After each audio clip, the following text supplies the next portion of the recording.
recording. Hello everyone. I haven't made a video talking to y'all in a while, so that's what I'm gonna do.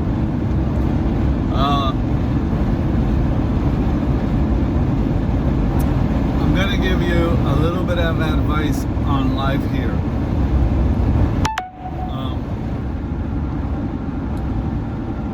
Life is fragile, y'all. Like super fragile. We're really so fragile. Like even the manliest of men, I'm so manly, we're fragile.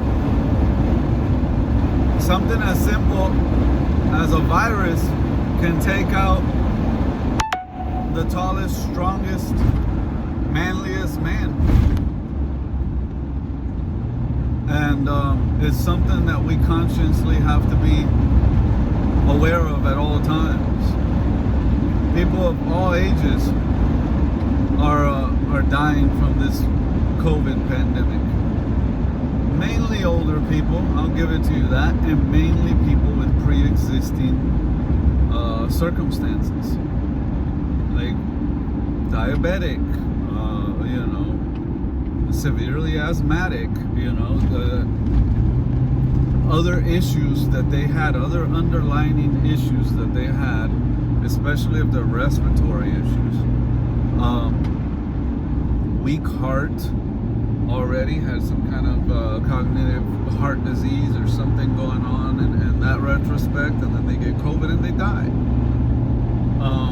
COVID is a real thing. It's a real thing. It bothers me how much they've politicized it, but it doesn't take away from the fact that it's a real thing. And it can kill healthy people just like it can kill unhealthy people. So it's something you definitely want to be aware of. You definitely want to be precautious, right? Take the measures. But let's not get so caught up in this that we forget to respect other people's freedom. Here's what I'm getting at. If the mask works and you trust the little mask so much, right? If the mask works and you're wearing it, what does it matter to you if the other person isn't wearing it? You'll say, well, what if they have COVID? Watch out, vehicle stopped on shoulder ahead. Not wearing a mask, spreading COVID. Well, you're wearing your mask, right? Other people are wearing their mask, right? So you should be good. You should be okay, right? If it's so important you wear the mask, it's because the mask works, right? So wear your mask. You gotta live and let live is what I'm getting at. I see some of these videos where people are going up to people in stores and straight, just being savage. Like, savage, just over, put your mask on, put your mask on. And it's like, if they're not wearing a mask, stop trying to force them to put on a mask. We live in a free country, y'all. It's a free country. And if you don't want to wear a mask, you should peacefully be allowed to move throughout society without wearing a mask. I watched this guy named Anomaly on YouTube. He's pretty popular on YouTube. Even though they've throttled him down, he still keeps a pretty good audience. And he talks about it's our own fault. We've allowed this. And Trump is playing along, playing their game. Even though he doesn't believe it, but he's still playing their game with them. As far as vaccines and this, that, and the other. First of all, we should be full open. We should just be full open. Inform us, educate us, and then trust us to make our own decisions, how we need to make them. If you want to quarantine, you can quarantine. If you want to wear a mask, you can wear a mask. You can quarantine for the rest of your life. You can wear a mask for the rest of your life. Nobody's going to tell you that you have to stop quarantining, and nobody's going to tell you that you have to stop wearing your mask. Are we going to go around and enforcing people? They must not wear their mask once this is over. You can't wear a mask. It's over. Like, if they want to wear a mask until they die, let them wear a mask until they die. Let them live. Live and let live. Now, it goes the same both ways. If you don't want to wear a mask, you should be allowed to not wear a mask. If you want to take your chances, take your chances. It's a free country, for the love of God, man. That's what makes our country so great. You know, the government's job is to inform us, make suggestions on measures, provide resources, not to dictate how we live our lives, not to dictate how many people we can invite for Thanksgiving, whether we can or can't send our kids to school. Now they want to dictate, they want to pass laws where kids like 10 years old can make medical decisions and be given drugs and stuff at school without their parents' consent. Like, in what world is that okay for the school to do anything to your child without your consent? As the parent, like, isn't that what being a parent is about? They need your consent before they can do anything with your child. Like, is it the school's child or is it your child? Like, what does a parent do now? A parent's job is apparently now just to send their kid to school, feed them while they're at home, and pay taxes so the government can indoctrinate them and tell them what they can or can't do with their kids, and do whatever they want to do with their kids behind the parents' backs. Yeah, that's not a country I want to raise kids in. It's crazy, man. Like, it's just gone too far. It's beyond anything rational. It's just the looniness of this radical Green New Deal, of this radical new liberal leftist narrative.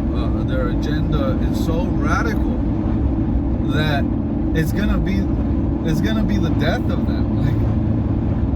Like honestly, they're killing themselves with this, because it's not gonna stick long term. They might win a couple little battles here and there,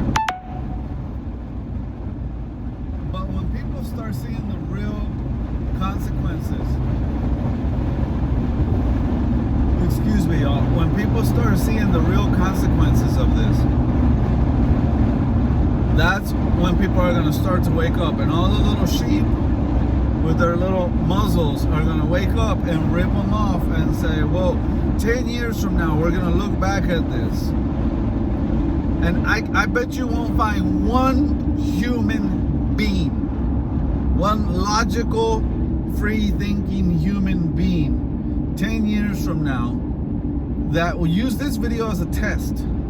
10 years from now, find me one logical, free-thinking human being that will agree with you that the lockdowns were a good idea. 10 years from now, I dare you to find me one.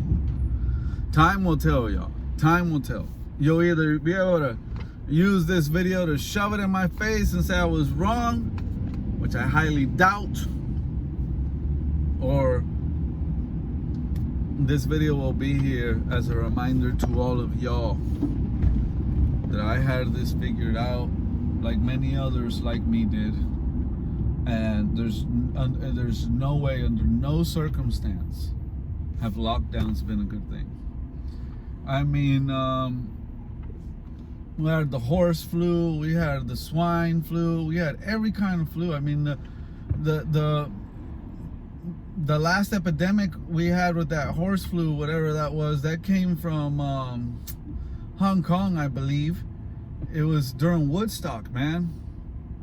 During Woodstock. You know how big that event was? And people were around free love and everything else. There was a pandemic going around. People were dying, man. 1 million people died worldwide. A little over 100,000 died in the US. And people weren't going around saying, let's cancel Woodstock. You know, people weren't going around, quarantining in their house for 6 months, shutting the whole country and the economy down. There's more damages from the lockdown than there are benefits. The obvious ones: suicide and depression and divorce, and not even to mention all these people living off of welfare and government, making all these extra quarantine babies now that they expect the government to be able to take care of. All these stimulus, printing out money, man, in our economy. We're boosting Costco and Lowe's and Walmart and Amazon and all these big, corporate entities, but we've killed the small business entrepreneur in the country. We've literally destroyed the small business entrepreneur. What attracts people to come here is that the little guy can come here and succeed and become the big guy. And I still believe that to be true, but we got to open back up for that to become a reality again. Not under these dictators that were voted in that are abusing their powers. And there's no way that can be true, with governors of New York and California and Pennsylvania and Michigan acting, Georgia acting the way they're acting. There's no way. And this has to stop. It's not even about Trump, y'all. It's not about Trump. Like, get over Trump. It's not even about him anymore. The election's done and over, man. This has very little to do with Trump. The reason why people stood for Trump is because for a long time people have known that elections aren't fair. People have known, without a doubt, elections are far from fair. They've known there's been all kind of cheating and stuff happening in elections, and they know there's all kind of other kind of crooked, evil stuff going on in DC and politics, period, aside from the elections. And people want the swamp literally drained. People want transparency in their government and how it's ran. And Trump stood for that. And as much of an asshole as he was in the way he said things, he was getting things done. And I don't think there'll ever be a president that'll be remembered as far as getting things done more than Trump. There was never, ever in my lifetime, and even looking back previous to my lifetime, a president that I can think of that was a more get-done president in such a short amount of time. I'm talking about this guy's not even getting a full 8 terms from the way it's looking. I'm still hopeful. There's still hope, don't get me wrong. The Supreme Court ain't decided yet. The fat lady ain't sung yet, but it's not looking good, y'all. I'm just being honest. And let's say that was it. He only had his 4 years, his first term. He didn't get a second term. Man, this guy did, in the first 4 years, more than what Obama did in 8. More than what any of the Bushes did in 8. More than what the Clintons did in 8. I mean, Reagan was a better spoken guy, and it was different times back then in the 80s. And a lot of people loved him, including myself, for other reasons. His personality was just, it was hard not to like the guy. He had Watergate, he had his own challenges, he had other stuff going on, but at the same time, I can't even honestly say that Reagan got more done than Trump did in the amount of time that Trump's been able to get stuff done. And not only did Trump get all this done in such a short amount of time, but he got all this done while being attacked, impeached, like just constant, just being shot at from every angle. And yet the guy, instead of saying, well, my excuse for not getting anything done is y'all kept trying to impeach me and attack me every second of every day. No, he didn't allow that to be an excuse. The dude was like, bump that. Let's get stuff done. Who cares what they're trying to do to me? And literally got so much done. I'd be here, like this would be a 3-hour video. Like I don't have to sit here and lay out everything he's done. It's all over the internet. Go look it up. It's all over. And if you're not seeing it, it's because you're looking at biased, one-sided information. See, I listen to Joe Rogan. Joe Rogan is far from conservative. Joe Rogan is not a Republican. He's probably the most reasonable Democrat on the internet, to be honest. But he's a Democrat. And I listen to other people that are clearly left extreme liberals because I want to hear the stupidity they're saying.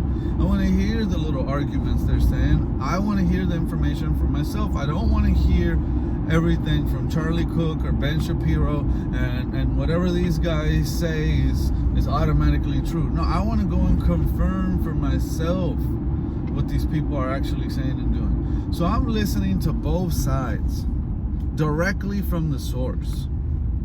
And I mean, any logical human being, like, I'm an independent. I wasn't a registered Republican. I wasn't a registered Democrat. I was raised by Democrats. I wasn't raised by Republicans.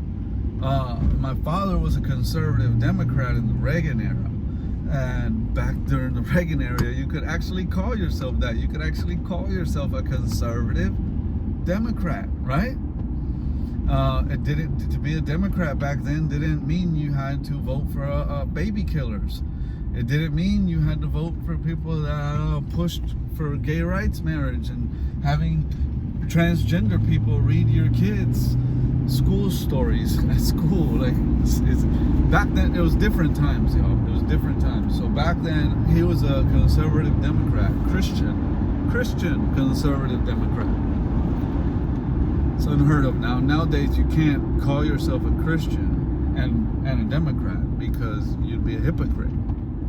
I mean, so you've been pushed into either being an independent or being a Republican. You can no longer call yourself conservative or Christian, either or. They're two different things because there's Christians that aren't conservative at all.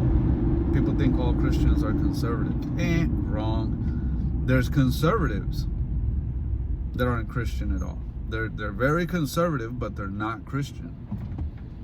You know, you have conservative, all kinds of genders and races, and believe it or not, there's actually conservative gay people with conservative beliefs. Like, yeah, man, like, it's crazy times we're living in, but it's the truth. So back then, you could call yourself a conservative Democrat and be a Christian and not be a hypocrite. Not anymore. So I was raised by a conservative Christian Democrat, and my mother leaned more Republican, but she's like independent / Republican. She's, you know, she votes on, she's different every election. She's more of a logical thinker than an emotional thinker. My dad was more the emotional guy. He would vote for the personality over the policy, if you guys know what I mean.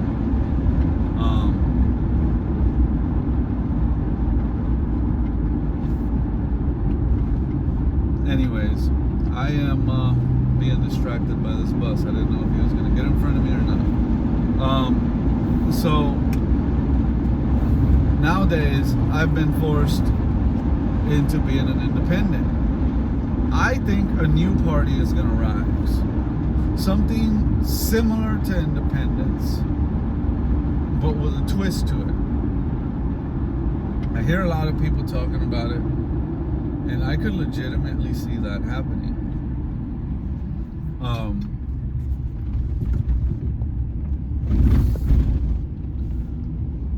Who knows what will happen? Only God knows. I don't want to make the video too long. I just want to drive home the message that, unfortunately, this isn't about Trump. It isn't about Biden anymore. Would we have been better off, in my personal opinion, with Trump over Biden? Yes. Did I want Trump to win? 100%. Does that mean that I feel like my world is over if Trump loses? No. First of all, I won't accept that Trump lost until I hear the Supreme Court say that all the evidence was submitted and they still give the election over to Biden. I believe our Supreme Court is still honest and fair. We have new elected people in the Supreme Court, as y'all know, anybody watching would know. And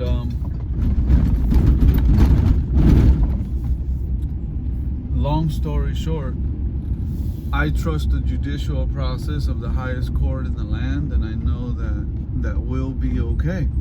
We'll make it through whatever decision they give. So if their decision is that Trump lost, then I'm okay with it. Life goes on. And I'll tell y'all what, I didn't like Obama. Like, it was hard for me to get through 8 years of Obama. And I made it. I survived. So did the country.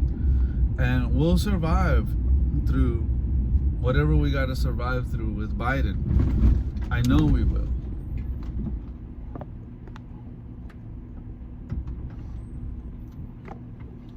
So I'm not 100% in panic mode like a lot of y'all are. It's sad to see people in panic mode like that, but you know, because it's so unnecessary. Things are gonna not be as good with our economy for sure. But no matter how bad the economy gets, I mean, Great Depression bad, like Great Depression bad. I'm in control of my own economy. I trust God to get me even through the worst economy, through a Great Depression economy, right? And like, you can choose. You either have faith or fear. What do you want to live with? You know, like my choice is clearly to have faith in God. He's already conquered the world. He says, "Yet do not fear, for I have conquered the world." You will have tribulation, you will have trials, but I have conquered the world. In the end, we win. If you have God, if you truly believe in God and you have strong faith in Him, in the end we win no matter what. Like, I'm not saying I want to die, but I've never been afraid of death, because I just look at it like the worst you can do is kill me, but this is my spirit having a human experience, and I'm no longer going to be in this human body, but you ain't killing my spirit. My spirit will eternally live forever with God. And this short human experience that I'm having, I want to enjoy to the fullest, and I want to live to be as old as I can. And I know there's going to be good times and bad times, but I'm not going to live in fear. See, this country wasn't built on fearful men and women. This country was built on brave men and women that were not afraid of a pandemic, a virus, a World War I, a World War II, of anything. They had their concerns, they had their trials, times were hard, but they stirred up the courage to move forward anyways, to trust in God and get through the things they had to get through. And that's all I'm saying. Like, where's our courage at? Like, where's our faith? No matter who they put in the White House, I'm going to be in control of my own personal economy. Jehovah Jireh is my provider. I will trust Him to get me through it. Everyone listening, I don't care what race, what color your skin is. I don't care if you hate Trump's guts, if you disagree with everything I'm saying. We're all God's children. You know, we're all God's children, and we need to start acting like that again. You know, that's what makes America great again. I will forever be grateful to the time that Trump served. I take both the good and the bad of him. Just like anyone that's my friend or loves me takes me for both the good and the bad. They don't expect me to be perfect or else they hate me.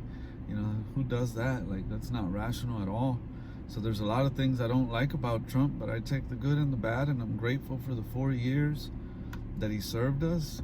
He gave up a lot. He sacrificed a lot. He took a lot of arrows in the back, and and he did it all for this country. So I'm forever grateful to him. I don't hate Biden at all.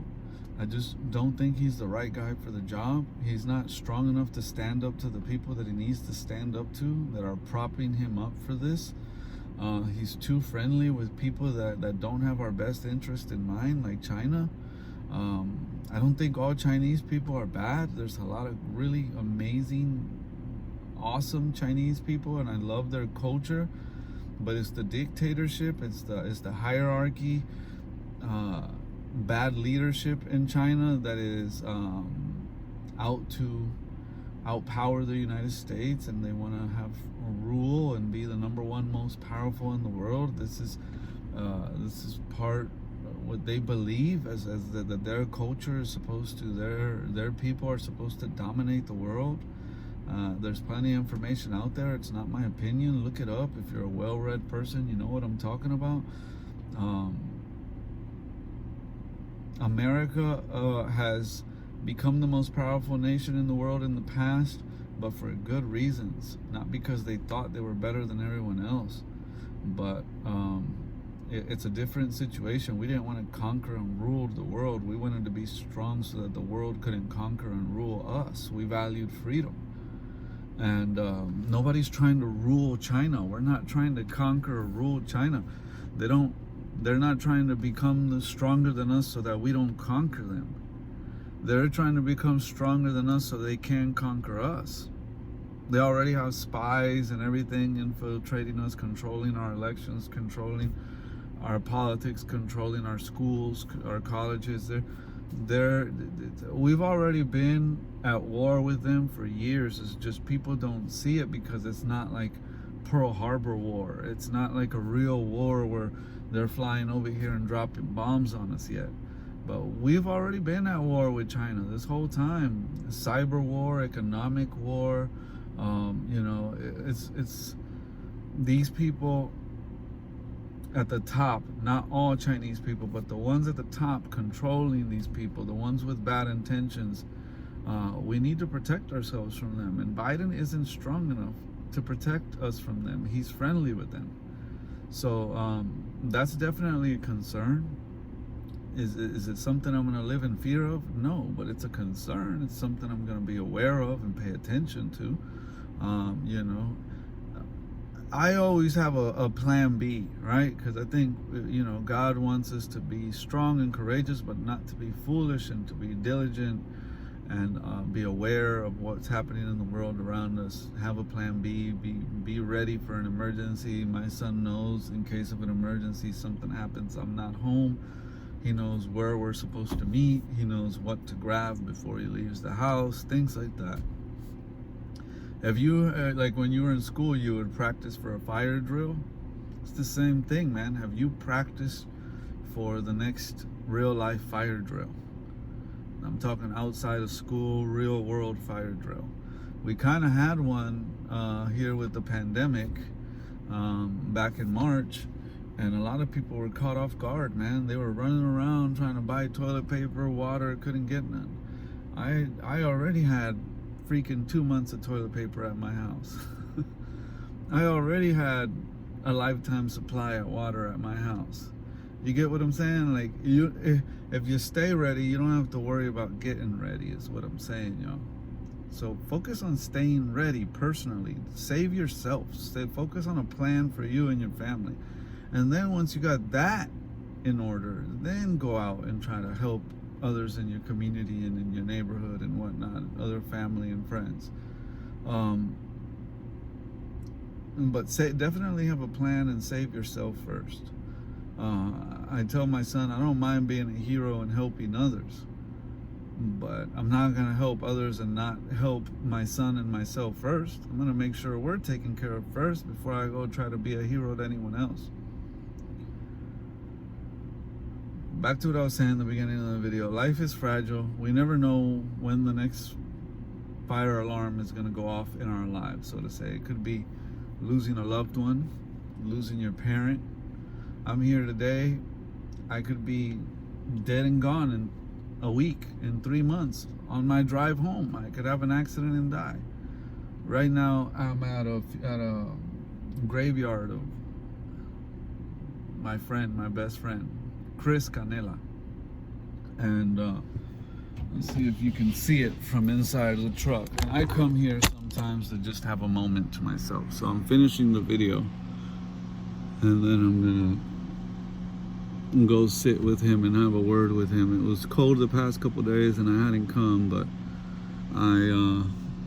I'm at the cemetery here, and I'm gonna hang out and visit with my buddy Chris. And he died recently in 2019 January, and he was young, man. He was only 30 years old, and he got hit head on by a drunk driver. And I mean, he swore he was just gonna be right back home soon, and he never made it home. And that's what I'm saying. Like, you never know when you step out the house. You just because you're 30, you think you're automatically gonna live to be 80. You know, and nobody's guaranteed anything here, guys. Man, I love this guy to death. He was my favorite person to hang out with and work on cars with in the garage. When he showed up, it's like whatever bad issues I was dealing with, whatever kind of a bad day I was having, was no longer a bad day because he was there. And he just had that magic about him, man. He was such a beautiful soul. To this day, I miss him. He's buried here close to my house, and sometimes when I just need to come hang out by myself and talk to someone, I come and hang out with my buddy Chris. I hope to be buried here one day. Not next to him, obviously. Those spots are taken, but in the same cemetery. I like it. It's close to the house. Hopefully one day when I'm gone, my son can come and hang out and visit my tombstone the way I visit his. I don't know where my parents will be buried. I think they want to be sent back to Costa Rica, so it's going to be hard for me to go visit their tombstone. If I live here, I'm going to have to fly over there to visit their tombstone, but that's why I want to be buried close to my son. Anyways, not to get too far off topic, but life is short, y'all. And we're here today and gone tomorrow. And you don't know if this is your last Christmas. You don't know if this was your last Thanksgiving. You don't know if this is your last New Year's. You don't know if that was your last birthday. You just don't know. The people around you, you don't know if this was your last birthday with your dad, if this was your last Christmas with your mom and dad, with your kids, with your friends. You don't know. We are fragile, y'all. Now, I'm not trying to put fear of death in y'all, because like I said, I'm not afraid to die. I'm just trying to bring awareness to the fact that, like, I plan like if I'm gonna live forever. I plan like I'm gonna live to be 120 years old. But I live like I'm gonna die tomorrow. I live in a state of gratitude, in a state of, let me enjoy today. No matter how mundane or ordinary it is, just going to buy some car parts and come back and work on this car, but it's nothing like, I'm not going on no Disney cruise or nothing. It's nothing magical, but I want to enjoy and be in a state of gratitude as I'm working on that car. I get to work on this car. I don't have to. I get to. I'm not in a hospital with COVID dying. You know, like I'm healthy. I'm not in a wheelchair. My cousin in Costa Rica was just shot 8 times. And he's in a wheelchair, obviously. He lived, thank God. But he's in a wheelchair for the rest of his life. And they're doing a surgery on him where he's gonna have to do number 1 and I think number 2 in a bag for the rest of his life. And he's only 18. He's 18. And that's how he has to live the rest of his life, however many years he has left. And you know, it's like, it sucks. You wish it wasn't like that. He's too young to be facing that kind of situation, but that's life. And he's really angry with God and going through hard times. But so, like I said, I don't take any of this for granted. Like, every day that I'm out here and I get to do whatever I have to do for the day. Whether it's work on a car, go sell some life insurance, whatever it is I have to do, clean the house, clean the bathroom. I don't have to, I get to. I get to be here to clean this bathroom today. I get to be here and go food shopping today.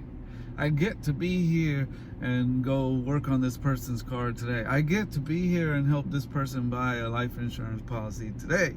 I get to be here and finish this car so I can sell it. You know, I get to do these things. I don't have to. It's not a have to for me. It's I get to, and I live in that state of I get to. I'm so grateful. I'm so grateful that I get to. And if you live with that attitude, it really doesn't matter who's president. You're gonna live a good life. You're gonna live a good life. And if you don't have that attitude, it doesn't matter who's president. Trump wins, Biden wins, you're gonna live a pretty crappy life. If you don't learn to live with that attitude. If you don't learn to just plan like you're gonna live forever, but live like you're gonna die tomorrow in a state of gratitude, no matter how ordinary your life is. I don't care if you're sleeping in your car like I used to have to. I don't care if you're eating out of a trash can like I once did when I was homeless. I don't care how grim your situation is. If you're in a wheelchair, if you're in jail, whatever your situation is, be grateful. Like my cousin, he was complaining about how I have to pee in this bag for the rest of my life and I'm only 18. And I said, why don't you look at it like you get to pee in that bag? Because you could just be dead. And he was saying, I would rather be dead. I would rather be dead. But that's just the anger. You really wouldn't rather be dead. And I was very tempted to just say, if you'd rather be dead, then what you waiting for? Kill yourself, right? But that's too harsh to say to him now. You have to know how to have grace and empathy for people. Give them time. He's not at that point where he can handle hearing that. And I don't want the responsibility of giving him that kind of tough love, having him actually follow through with it and have that be on my conscience. That's what I felt like telling him, even though that's not what I would tell him. Don't recommend saying that. But if he really wanted to be dead, he would just kill himself and be dead. He hasn't killed himself yet because he doesn't want to be dead yet. When he's really serious about it, he'll really do it. And I keep talking, Bible messages and everything to encourage him is what keeps him from being there. Sending him encouraging stuff. But, yeah, man, it's just, if you're alive, no matter what your situation is, no matter who your president's going to be, no matter what pandemics or wars we're facing, you get to. And I'm so glad that I'm still out here fighting the good fight, and I still get to. And I'm so grateful for still having my parents. One day I'll be visiting their grave. And I'm so grateful just that, well, who knows, they might be visiting my grave. I'm not automatically going to outlive them, but if I do outlive them, I'll be visiting their grave. They're getting older. And, you just don't want to take life for granted. I've seen loved ones go from 180 pounds to 80 pounds in 3 months and die from cancer. In 3 months. My cousin, he was 180 pounds. He was a truck driver. Out of nowhere, he starts getting sick.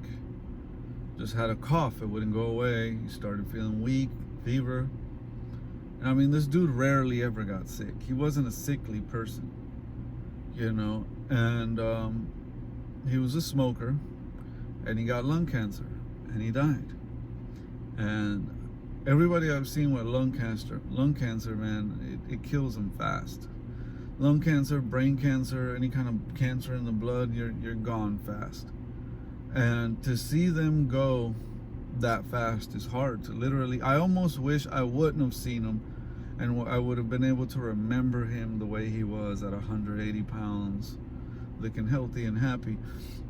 To have that image of him, skin and bones, frail in his last moments, is an image that's hard to forget. And here recently, my girlfriend is in the same situation with her father. She's losing her father to cancer. I love the guy. His name's Bill. He's a retired mechanic, 77 years old. And she's going through that hard situation of watching him deteriorate right in front of her. And I haven't had to go through that with my father yet, but I've gone through it with other family members that were close to me and that I deeply cared for. And I imagine it's that much harder with your father, and happening in her own household. You know, when that happened with my cousin, he wasn't in my house. I would go see him at the hospital, but it wasn't happening in my house. So it's definitely harder than what I went through. And I totally empathize with her situation. And it's just like, what do you say? Like, what do you do? You know, do you give them space? Or do you remind them that you're still, like, I think that the correct answer to that is no, to back up and give them the space they need, but don't completely disappear.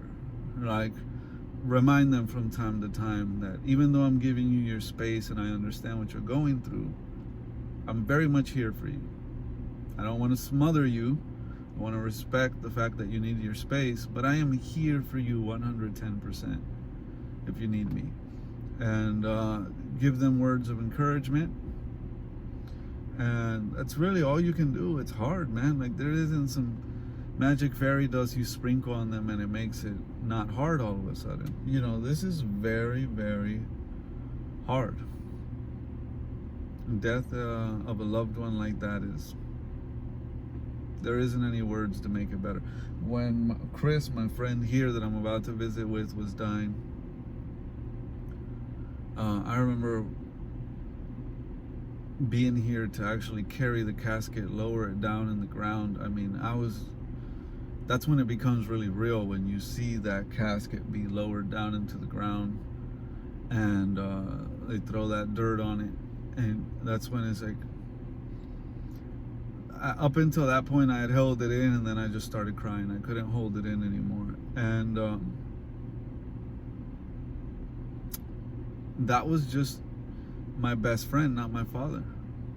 And I was destroyed. Like, there was no words you could tell me at the time that would have took the pain away. I just had to go through the pain. And I think the best thing you can do for someone at that time was, there were certain people, like my son, for instance, my parents, certain people that were just letting me know, hey, we're here. We understand you're in pain from losing your friend. We're here if you need us. And I think that's the correct way to handle it. So, you know, let them breathe, give them space, but don't back off so much to the point where they feel like you're not there if they need you. So yeah, she's going through that. Her birthday's coming up, December 19th, and then Christmas. And from what she last said to me, he might not make it to her birthday. You know, what's today? The 12th? The 9th? It's the 9th. Her birthday's in 10 days. And she don't think he might make it. So that's really hard, you know? And I don't even know what to tell the poor girl. Like, what do I say? There's nothing I can say to make that better, you know, other than I'm here for you. Life is short, y'all. We're all fragile. And if you would have asked her 2-3 months ago, you know, do you think your dad's not going to be here for your birthday or Christmas? Do you think you're going to have to be burying him, planning a funeral during your Christmas or birthday? She would have looked at you weird, like, no, what are you talking about? Why would you say that? Because we never imagine these things to happen. It's never something that we've scheduled or planned, you know.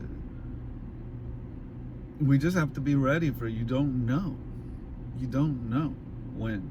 And you have to live life in a state of gratitude, really enjoying and checking your priorities of, like, what's really important, what really matters here.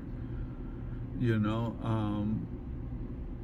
not be afraid to make the hard decisions and say no when you need to say no, and say yes when you need to say yes, even if it scares you. And just try to live right, try to live to the fullest, to where when that time does come, you don't have regrets. And don't base the happiness of your life on who's the president or who won or who lost, or if our economy is doing great or if our economy is doing bad. Like, you got to find your joy in something deeper and more meaningful than that. You know, like, I have so much love for my girlfriend, and I'm grateful to have her, but my joy isn't in her. My joy is in God, and God forbid something happened to her. I don't want to lose her. But if I did lose her, I know I'd have the strength to go on, because my joy and my strength is in God, not in persons or in things. My son, love him dearly. Oh my God, he'd probably be the hardest person for me to ever have to lose. He's the one person I never want to be there for his funeral. Hopefully he outlives me and I don't outlive him. I think that's really the hardest thing a human being ever goes through, to have to bury a child, to outlive their own child. That's a pain on a whole different level. That's, to me, the only pain that's greater than losing a parent. I believe that children should outlive their parents. I don't want to outlive my son. I really don't want to. But there's parents that have had to go through that. And I mean, I don't even have words. I don't even know where to begin.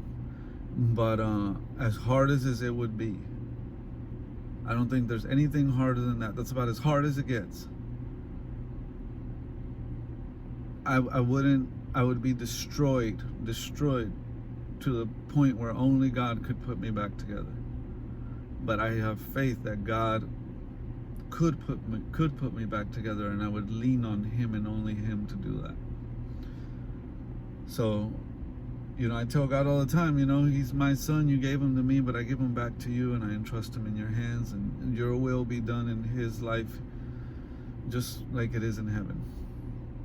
And, you know, what else can I do? I can't wrap him in bubble wrap and carry him everywhere I go and shield him for the rest of my life. I have to let him live. And, you know, it's part of life, you know. We all go through it. I don't want to go too deep into this, y'all. I normally do 30 minutes, and I've gone a little longer, and I need to visit with my boy Chris here before it gets dark and they start kicking people out of here. Got some other things to do. I got a friend of mine coming by the house. But, yeah, that's another thing I want to end in saying. So, when Chris died, it was just like, he was my road dog. Like, he was my guy. You know what I'm saying? Like, he was my guy. I was my bro. We taught his little sister how to drive together. We worked on our cars together. Like, he was the only person my mom would have at our house for Thanksgiving. You know, like, that was my guy. And when he was gone, I didn't want to have friends. Like, I wanted to just, it's like, what's the point of making another friend and getting close with someone if they're gonna leave me eventually, like Chris left. Not that Chris left, but you know what I mean. Like, he's no longer with me. And for a while I closed up and I put up a wall, and I didn't want to open up to friends. I just kind of stayed solo. Like, I isolated myself. I just rode sucker free, man, for a while, and it was just me, my son, and that's it. And everybody else was on a high and by basis. I didn't want to open up and get personal with anyone. I didn't want to talk about my personal life and actually form a bond with another guy or girl. But with the help of God and reading my devotional every day, staying in God's word every day, and that's the secret ingredient, y'all. Staying in God's word daily. So daily, every morning when I get up, I get into my devotional. Every day I seek that devotional. Every morning I want to talk to God. I want to read His word. I want to pray. I want to read the devotional. Every day I start my day with Him. That daily discipline is what's been the secret ingredient for me. Doing that has proven to be what's helped me get through, and just holding on to God and trusting Him with every fiber of me.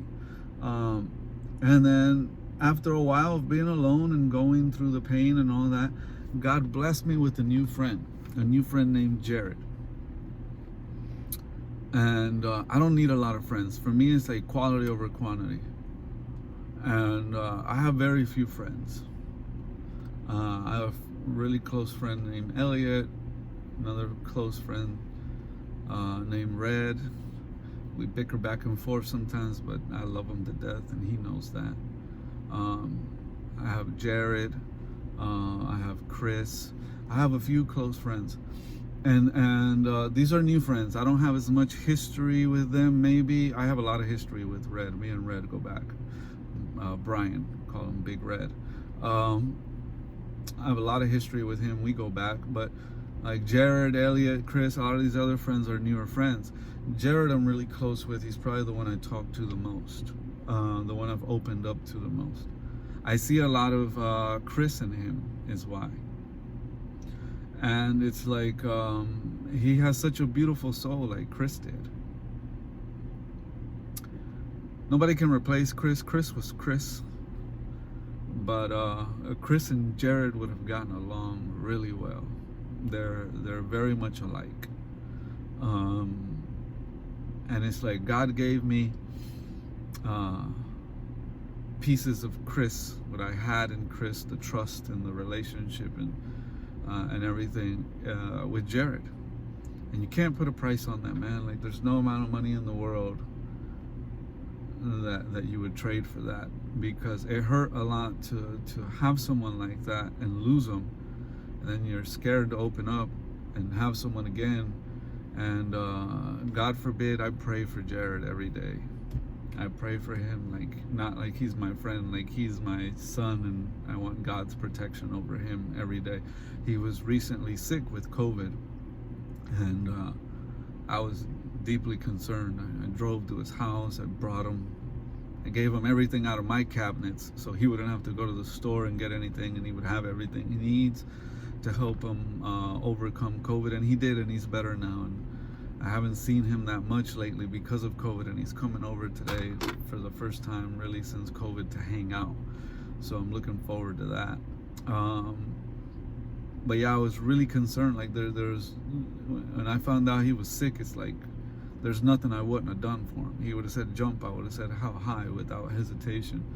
You know, and I was feeling sick, and then he did the same thing for me. It goes both ways.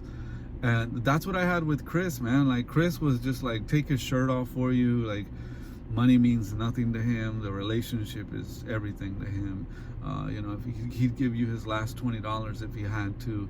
You could trust him with your girlfriend. You could trust him with your kid. You could trust him with your parents. You could just trust him, 100% trust him. Like, he was such a pure, beautiful soul. And people like that, man, are rare.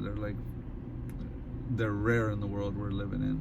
And to have had him and lose him was painful. I didn't think there was more people like him out there in the world, or I was gonna have a friend like that. And look, I had one, and his name is Jared. I have that in Elliot, I have it in Chris, I have it in a few other friends, Red, like I said. But you got to open yourself up to heal. You're allowed to go through the pain. You're allowed to go through that. That's part of being human. You're not allowed to stay there. You deserve to not stay there. And God willing, if you're going through that, you get yourself a devotional, and you start talking to God every day and spending time in that devotional, and you fight your way out of that. Because God got me out, and he can get you out. And God wants to bring Jared's and Chris's and people like that, special, and Elliot's into your life. And he wants to bring you LaDonna's, and you know, and I have this amazing girlfriend, and you know, I have these good friends again in my life. And God is good. God is real good. So life is fragile. Value people, not things. Value the time you have with them. It's truly precious. Truly precious. Every time you hang out with them, you just don't know. You just don't know. So don't live in fear. Don't be cowards, right? Don't wrap yourselves in bubble wrap. Doesn't matter who the next president is. And you don't want to wrap yourself in bubble wrap and live that way, afraid of and worried about everything. It's okay to be cautious, be aware, take measures, but don't live in fear, man. Live life to the fullest, be adventurous, live every moment to its fullest capacity in a state of gratitude and with courage. Be brave and trust God's plan over your own plan, because trust me, his plan is always better than your plan. Anyways, that's my advice for today. I'm gonna let y'all go. I gave y'all double the time today. You should feel twice as special. Normally I do 30 minutes, did another 30 minutes, hour-long video. So double the time for y'all today. I need to give some time to Chris and get back to the house. I figure I'd do the video now because I usually get emotional after I visit with him. But for those of you that hung in there for an hour and heard my advice, know that it came from the bottom of my heart. Know that I wish God bless each and every one of you. It's already getting dark. I don't know how well y'all can see me. God bless each and every one of you. Stay safe out there. Stay positive. Keep your joy in God. Trust his plan. And we'll get through 2020 and on to 2021 and so on. Stay blessed. Stay highly favored. That's what God has for you. Lean on him and you'll see it's not just me saying it. That's the truth. Anyways, God bless y'all. Have a good one. Catch you on the next video.